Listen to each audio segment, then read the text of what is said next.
Hi, I'm Tiffanie DeVan, host of the Higher Education Access Corner. And I'm Kim McCurdy, and I host Low Key College Convos. And today we are here to talk all about student loans, student loan options, and how are you going to get them covered. One of the things we tell everybody at this time of the year, there are so many students who are excited to start their new journey, to go back to school, or possibly even go to school for the very first time. However, the first thing they have to do is pay that bill before they can actually start taking those classes. So we're here to talk about some college options, and we want to help them all figure out how to pay the bill. That's right. All right. So Kim, let's go ahead and get started. And I think what we were talking about, and we've talked about in the past so many times, of before we even get to student loans, students first have to make sure that they've exhausted all free financial aid options first. So the goal is to get the free money. Let's talk about how we can do a couple of those things. And I don't know if you want to get started with that or if you wanted me to take that piece. Well, I think the first thing is make sure folks have filled out their FAFSA. Mm-hmm. And so hopefully you've gotten an award offer and it lists all of the free money, and that's your grants and your scholarships from the school. Maybe you've gotten some merit money. Maybe you have some outside scholarships. Maybe there's, just whatever, those free dollars that you don't have to pay back. And we want to make sure you have all of that. So if you are a student, I think the most important thing to note is you've gotten your award offer. Is everything you've received on the award offer on your invoice that you have to pay for the school? So let's say you got a Pell Grant, but when you get your bill, it's not showing a Pell Grant. Right. You need to contact your school because you might have another paper that you have to complete. There's a process called verification. There's a lot of things that could be holding up that Pell Grant. So make sure all of the free money is on your bill.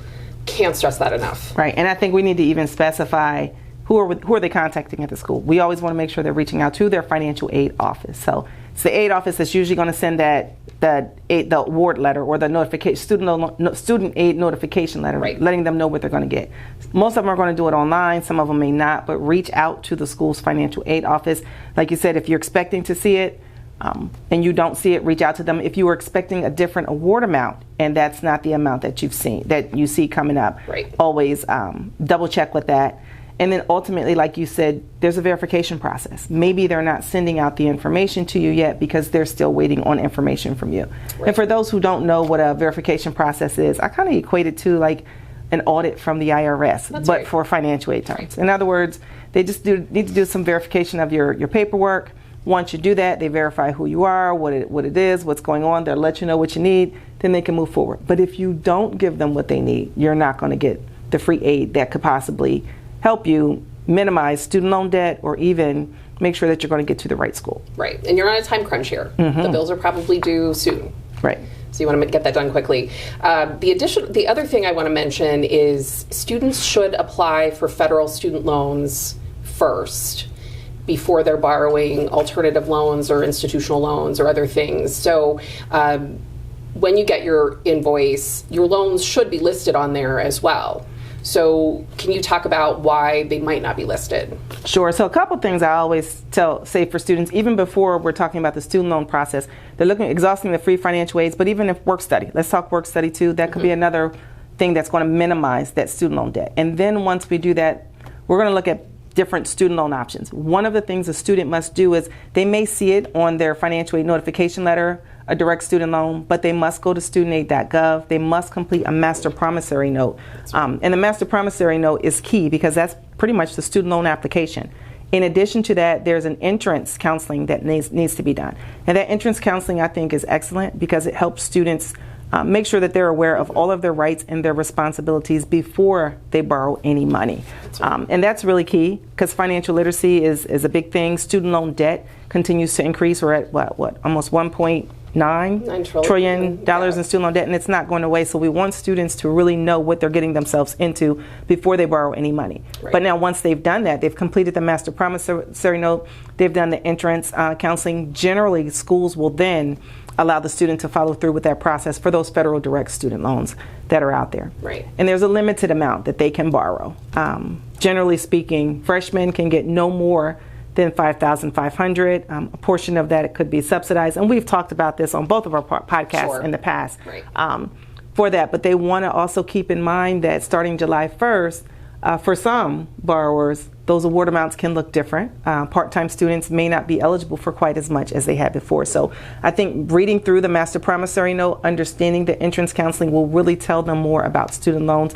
And a shameless plug, we also have a website called My Smart Borrowing that also helps students really understand the importance of borrowing wisely before they do it, and knowing that federal student loans are really your first option, because they are through the federal government. They're very secure loans.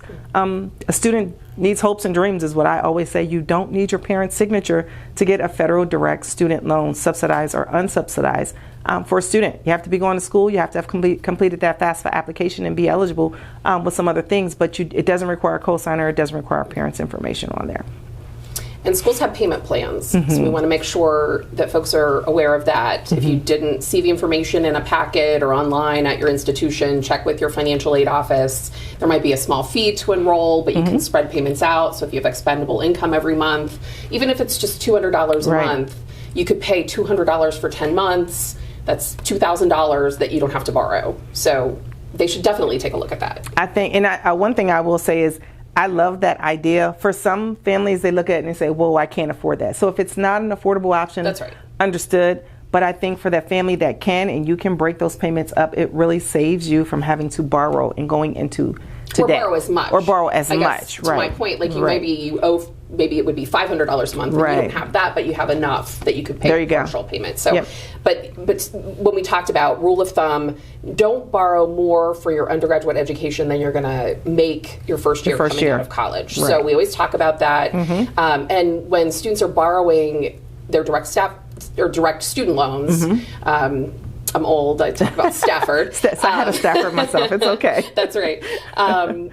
But when you're borrowing those loans and then you're adding alternative loans, so these are additional loans that can help fill that gap, alternative education loans, private education loans, are you going to be able to make all those payments, and what does that cumulative total look like for the 2-year program, the 4-year program that you're in? Right, and I think before we really start to talk more about alternative loans, one of the great things I think that's is a tool that's out there. Students can actually go out to studentaid.gov into their account, and they can see what their balances are, so they can track their balances yearly. I think it's always a good idea to go in and plug in, what will your monthly installment look like? First year of borrowing, this is what it looks like for undergraduate. Second year, because as you're increasing, you want to make sure you're not borrowing too much. And like you said, there's that 12%, rule. Don't go over that based off of what your expected starting salary will be, because it makes it really hard to stick within a healthy budget once you graduate. So I say for the student who's not sure how much student loan debt they have and they've already started taking them out, research it, check it, because again, once you get done with your undergraduate studies or you need additional studies beyond, additional funding beyond what you have, there's another second payment plan, and it might be different lenders, so you might have a minimum with one and a minimum with others.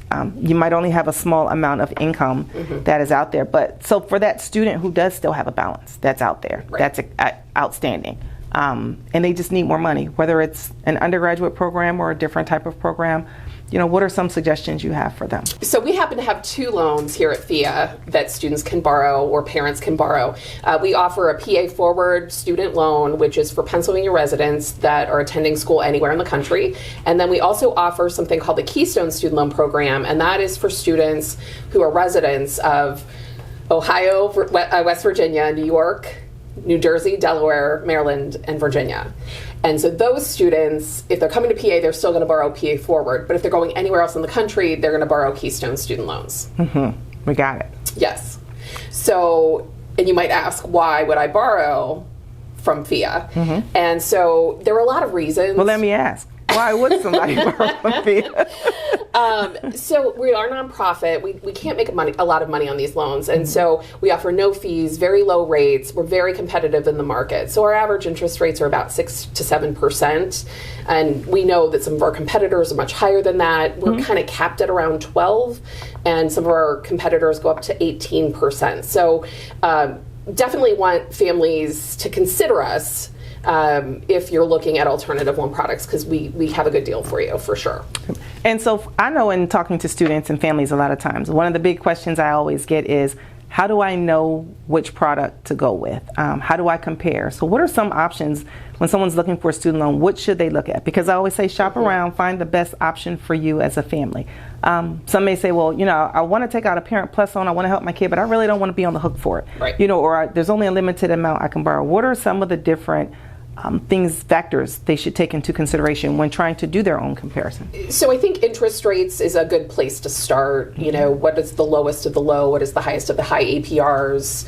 And what does your credit look like? So take a look. If you have really good credit, you're probably going to do really well with those lower interest rates. If you have a little, credit's a little more like more poor, you might get a higher rate. So I think schools have different websites that they'll use. Elm Select is one, Fast Choice is another. Sometimes they'll do a comparison chart right on their website. But you're going to want to look at things like, can you get this if you're part-time? Can you defer the money while you're the payments while you're in school? What if you do make payments? Do you get a lower interest rate on that?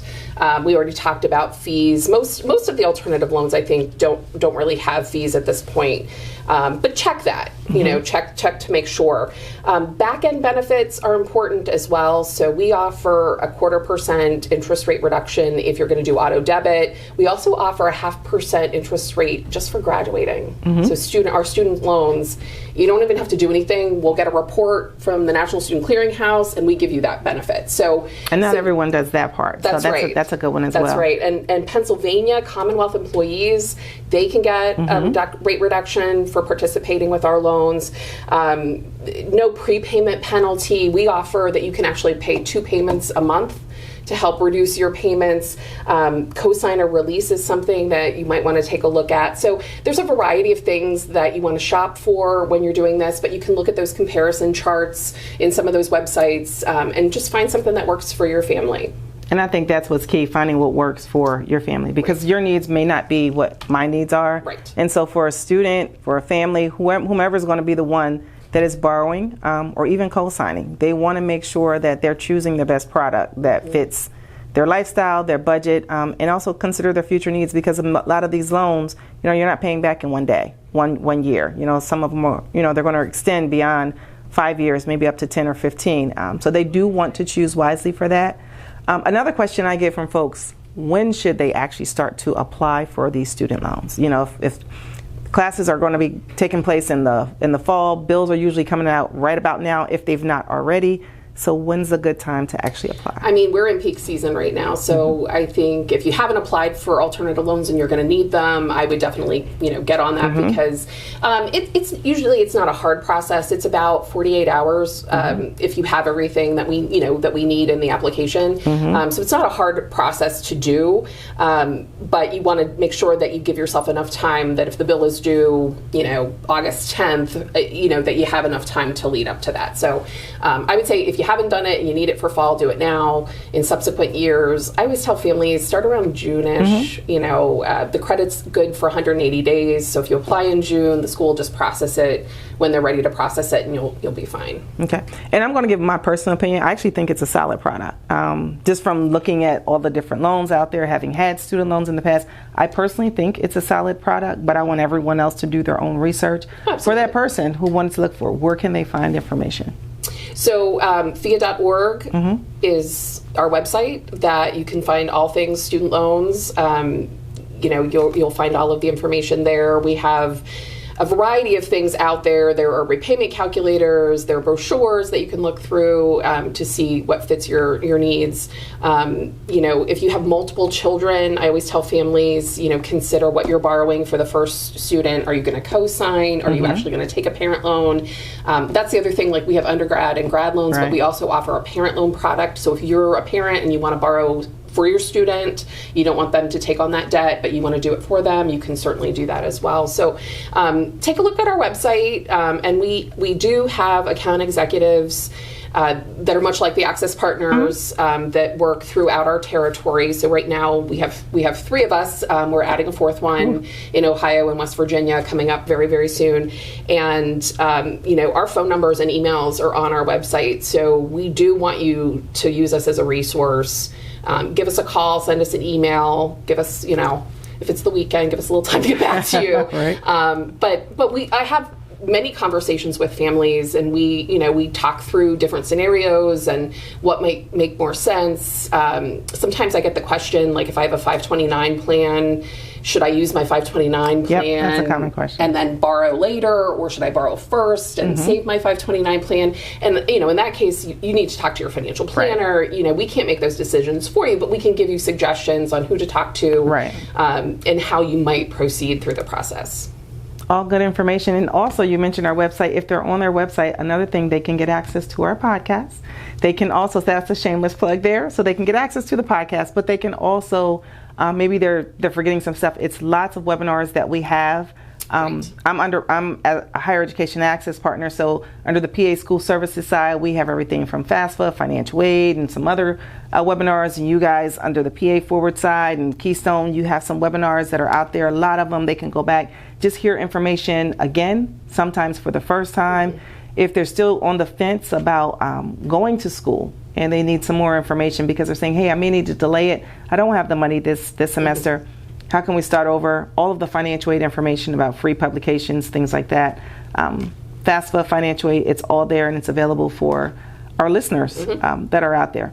And I would say use the school counselors and the high schools, the career and college navigators that are available, and make sure you talk to the financial aid office at the schools you're applying to. You don't have to be attending that school to get help from that school all the time. Right. That's like kind of a misnomer sometimes. I know Community College of Allegheny County, like they would do FAFSA completion sessions, and you didn't even have to attend that institution or even apply to that institution. It was open to the public. You could get help, and I think there are a lot of resources for folks, and you don't have to pay for them. So utilize us, utilize all the free stuff, and we'll help you get through. Absolutely.